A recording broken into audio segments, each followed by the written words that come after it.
There were once women in Denmark who dressed themselves to look like men and spent almost every minute cultivating soldiers' skills. As if they were forgetful of their true selves, they sought the clash of arms rather than the arm's embrace.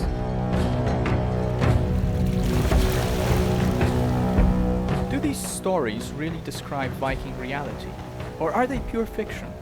That's one of the questions that motivate my research. My name is Leszek Gardeła. I'm an archaeologist leading a project on women and weapons in the Viking Age.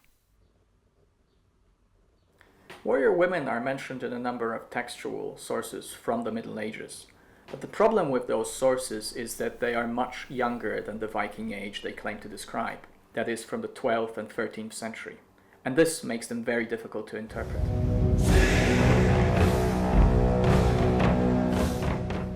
So we have to look elsewhere to find our answers. As an archaeologist, I examine Viking Age graves and what they can tell us about women and their different roles.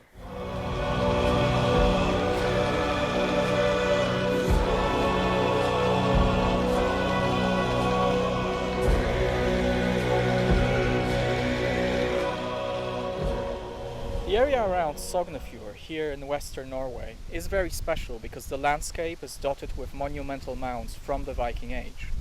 Back in the day, not everyone got a burial mound. Only the most powerful and the most prominent people were entitled to have this kind of monument. And what is special about the mounds here is that many of them belonged to women. These women were buried with amulets, with ritual objects, with jewelry, with woodworking tools, and some of them even had weapons in their graves.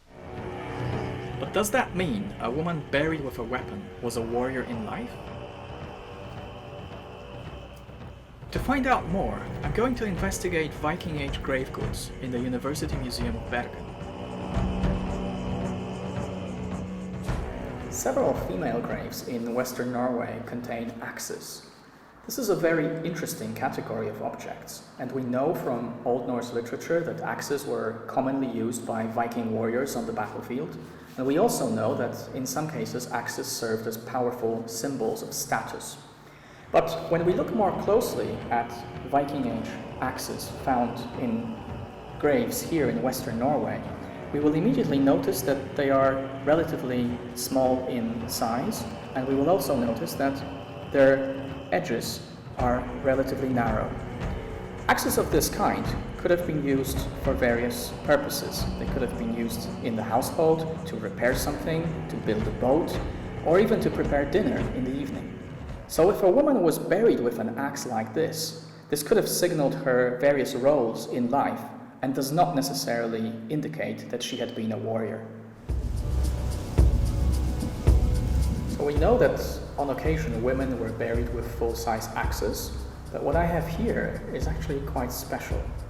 This is a small miniature axe made of copper alloy that was found in a female grave with quite rich furnishings.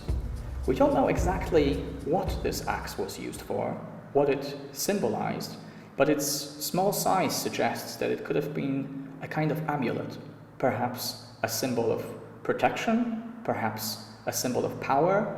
We don't know the answers to all these questions, and this object is absolutely unique. Yet another example of the connection between women and weapons, but in this case, miniature weapons. So did warrior women really exist in the Viking Age? Or did weapons in female hands and in their graves suggest something else? There are still many questions that await answers.